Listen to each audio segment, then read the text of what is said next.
Sumber sejarah tentang kerajaan ini adalah Prasasti Parada 943 Masehi dan Prasasti Anjuk Ladang 973 Masehi. Keduanya menyebutkan nama ibu kota kerajaan Medang, yakni Watugalo, sekarang sebuah desa di dekat Jombang di tepi aliran Sungai Brantas. Kerajaan bercorak Hindu ini merupakan kelanjutan dari Kerajaan Mataram. Pada abad 10, kerajaan ini dipindahkan oleh Sri Maharaja Rakai Hino Sri Isana Wikramadar Potunggadewa alias Empu Sindok ke Jawa Timur. Karena itu disebut juga Kerajaan Medang periode Jawa Timur. Usindok adalah menantu Raja Wawa yang pada masa pemerintahan Raja Tulodong dan Raja Wawa menjabat sebagai Maha Mantri atau jabatan tingkat tinggi yang biasanya hanya diisi putra mahkota. Ia naik tahta pada tahun 929 Masehi dan dianggap sebagai pendiri dinasti baru bernama Dinasti Isana, mengikuti nama raja pertamanya. Letak kerajaan Medan Gemungan. Kerajaan Medan Gemungan merupakan lanjutan dari Kerajaan Mataram di Jawa Tengah. Letak kerajaan Medan Gemungan pada Jawa Timur, lebih tepatnya berdasarkan prestasi terletak dari Mawa Sungai Brantas dan ibu kotanya bernama Watanmas. Raja-raja mulai dari berdirinya kerajaan sampai puncak kejayaan hingga masa penggusuran. Kerajaan Medan Gemungan memiliki 3 raja yang pernah memimpin pemerintah. Berikut ini penjelasan tentang 3 raja tersebut. 1. Raja Empu Sindok. Empu Sindok adalah raja pertama yang memerintah kerajaan Medan Gemungan. Empu Sindok memerintah kurang lebih selama 20 tahun. Dia juga dibantu oleh permaisurinya yang bernama Sri Wardini BKPI. Pada saat pemerintahannya, Empu Sindok mempunyai gelar Sri Maharaja Raka Hino Sri Isyana Wikramadar Potunggadewa. Saat masa pemerintahan, Empu Sindok sangat bijaksana. Berbagai usaha dilakukan untuk memakmurkan rakyatnya, antara lain membangun bendungan atau waduk untuk pengairan.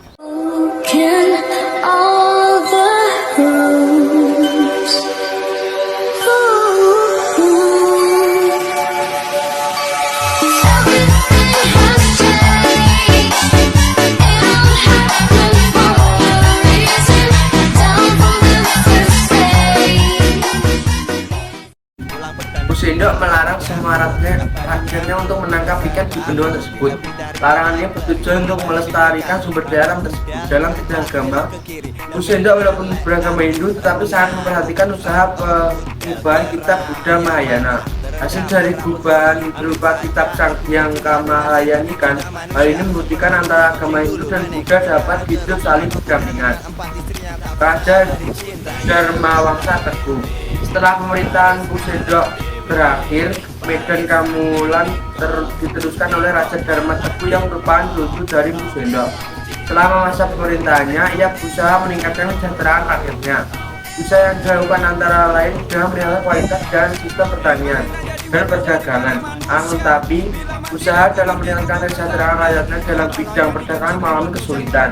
Hal ini terjadi karena perdagangan di kawasan perairan Jawa dan Sumatera masih dikuasai oleh Kerajaan Sriwijaya.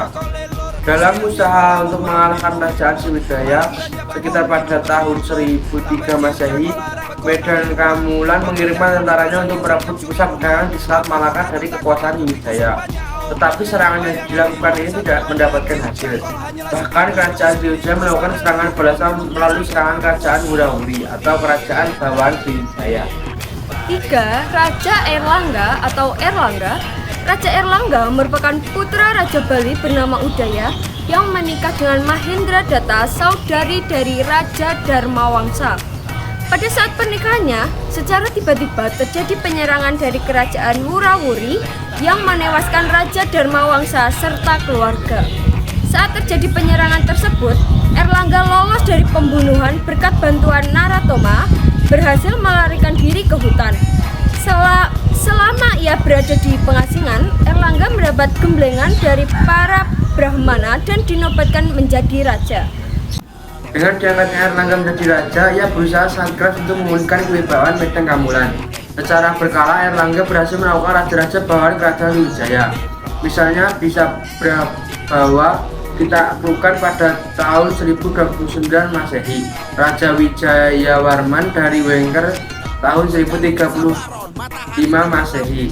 Setelah berhasil memulihkan wibawaannya kembali, Raja Erlangga memindahkan ibu kota kerajaan Medan Kamulan ke Kuhuripan.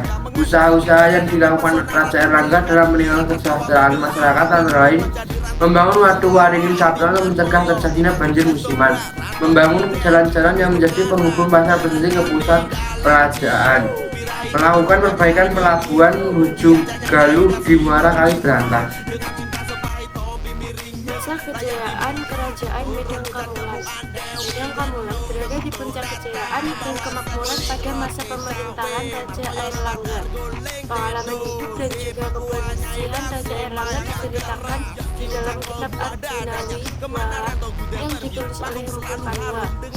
Setelah Medan Kamulan mencari banyak kesejahteraan, Raja Airlangga kemudian memasuki masa penyetiaan. Kemudian takhta diserahkan kepada putri yang lahir dari permaisuri. Tapi putri Raja Airlangga tersebut memilih menjadi seorang petapa dengan gelar ratu putri. Akhirnya takhta Medan Kamulan diserahkan kepada kedua orang putra yang terlahir dari Semit Airlangga. Dan Medan Kamulan. Kerajaan Medan Kamulan dimulai setelah dipimpin oleh Raja Airlangga. Kerajaan tersebut terpaksa berdiri dari dua kerajaan, yakni Kerajaan Jagala dan Kerajaan Kediri. Keputusan tersebut dilakukan oleh Raja Airlangga guna mencegah terjadinya perang saudara. Diketahui sang putri dan permaisuri Raja Airlangga memutuskan untuk tidak terlibat dalam kerajaan dan menjadi orang pertapa. Akhirnya Kerajaan Medan diberikan putra-putri dari siri Raja Airlangga sehingga sejarah Kerajaan Medan berakhir di zaman pemerintahan ini. Keadaan sosial politik. Kehidupan sosial Kerajaan Medan pada masa pemerintahan Kusindok kemudian Sri Isanatunggawijaya termasuk masa yang damai. Tetapi semenjak pemerintahan Dharmawangsa Teguh, politik Kerajaan Medan ini cenderung mengarah ke luar negeri. Tujuannya sendiri yakni untuk merebut dominasi perdagangan di perairan Jawa, Sumatera dan juga Kalimantan yang pada saat itu dikuasai oleh Sriwijaya. Guna untuk keperluan inilah Dharmawangsa Teguh membangun armada militer yang tangguh. Melalui kekuatan militer ini Kerajaan Medan Kamulan bisa menaklukkan Bali, kemudian mendirikan semacam koloni di Kalimantan Barat. Dengan armada ini juga Kerajaan Medan Kamulan lalu menyerang Sriwijaya meskipun tidak menang. Dharmawangsa ini juga mengembangkan pelabuhan Ujung Galuh yang ada di selatan Surabaya dan Kemangkuran digunakan tempat para pedagang bertemu. Kemudian ketika Airlangga memerintah atau berkuasa, Kerajaan Medan Airlangga menjaga hubungan damai dengan kerajaan-kerajaan tetangga demi kesejahteraan rakyat. Hal ini diperlihatkan dengan mengadakan perjanjian damai dengan Sriwijaya. Kemudian kerajaan juga memperlakukan umat Hindu dan Buddha dengan sederajat. Peninggalan. Ada banyak peninggalan Kerajaan Medan Kamulan yang tercatat oleh sejarah. Pertama, prasasti Mpu Sindok yang menceritakan kehidupan politik Kerajaan Medan Kamulan di masa Mpu Sindok. Kemudian, kedua, prasasti Bangli yang menceritakan pembangunan candi sebagai tempat peristirahatan sang mertua dari Mpu Sindok, Rakyat Bawang. Selain prasasti, Kerajaan Medan juga memiliki peninggalan candi seperti Candi Prambanan, Candi Kalasan, dan Candi Ijo yang terletak di Jawa Tengah.